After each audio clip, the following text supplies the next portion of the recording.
Well, addressing the UN General Assembly, President Biden called Russia's invasion a shameless violation of the core principles of the UN Charter. He also urged the world to stand together to oppose Vladimir Putin's veiled threat to use nuclear weapons. Well, this was Joe Biden a little earlier. Russia has shamelessly violated the core tenets of the United Nations Charter. No more important than the clear prohibition against countries taking the territory of their neighbor by force. Again, just today, President Putin has made overt nuclear threats against Europe and a reckless disregard for the responsibilities of the non-proliferation regime.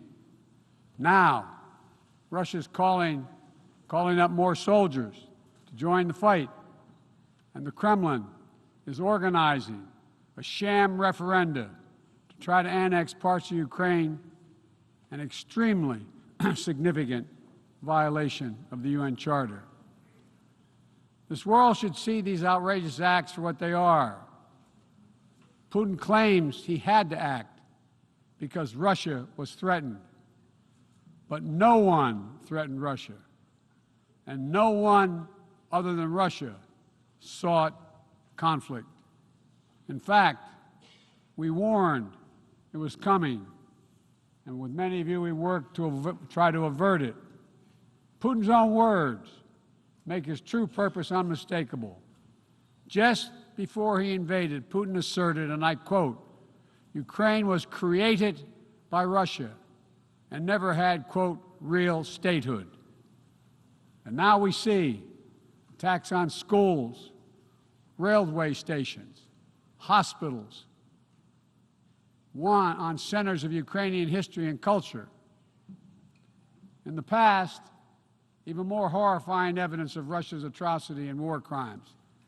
Mass graves uncovered in Izium, bodies, according to those who excavated those bodies, showing signs of torture.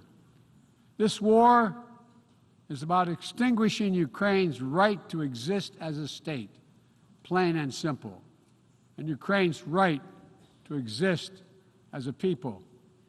Whoever you are, wherever you live, whatever you believe, that should make your blood run cold.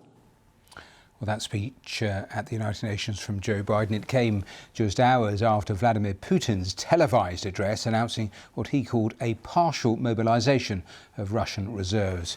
It marks a significant moment in what the Russian president has always called a special military operation. Here's our Russia editor, Steve Rosenberg.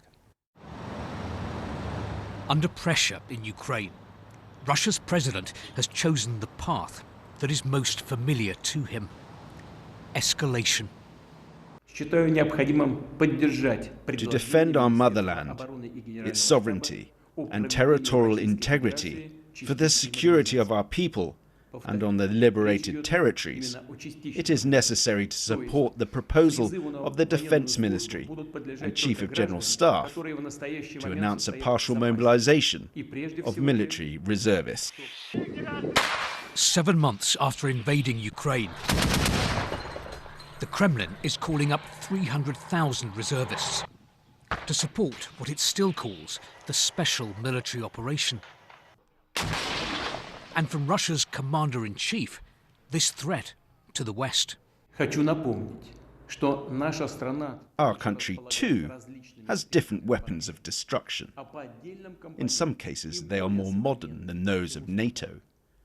If the territorial integrity of our country is threatened, then to defend Russia and our people, we shall, of course, use all means at our disposal.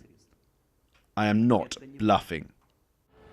So why the threat, and why now? Well, in a few days' time, the Kremlin will try to annex a whole swathe of Ukrainian territory. Vladimir Putin's saber-rattling sends a message to Ukraine and to the West. Don't attack. Don't try to take those areas back. As news of mobilisation spread, there were reports that flights out of Russia were selling out fast, amid concern that men of fighting age would soon not be allowed to leave the country. I'm worried this is just the start, Sergei tells me, and that there could be full mobilisation. But Margarita says that if our leaders demand this, we must do our duty. I trust Putin 100%. Later, the president met his defence minister. They've decided on mobilisation because they're short of troops.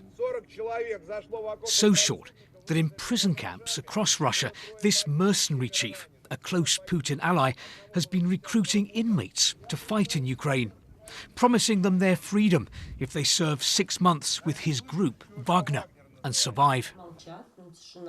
When Vilena went to visit her husband in prison a few days ago, she was told the husband, a convicted murderer, wasn't there.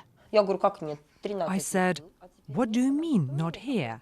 He's been here for 13 years and suddenly he's gone?" They told me they had no more information. A few days later, he called me from a Ukrainian number. I know for sure that my husband is in Ukraine. Even if he agreed to go there, he was sent illegally. Sending convicts into combat is against the law. Now, Vladimir Putin will send reservists to Ukraine. This was his invasion. This is his war with the West. And he's determined not to be defeated. Steve Rosenberg, BBC News, Moscow.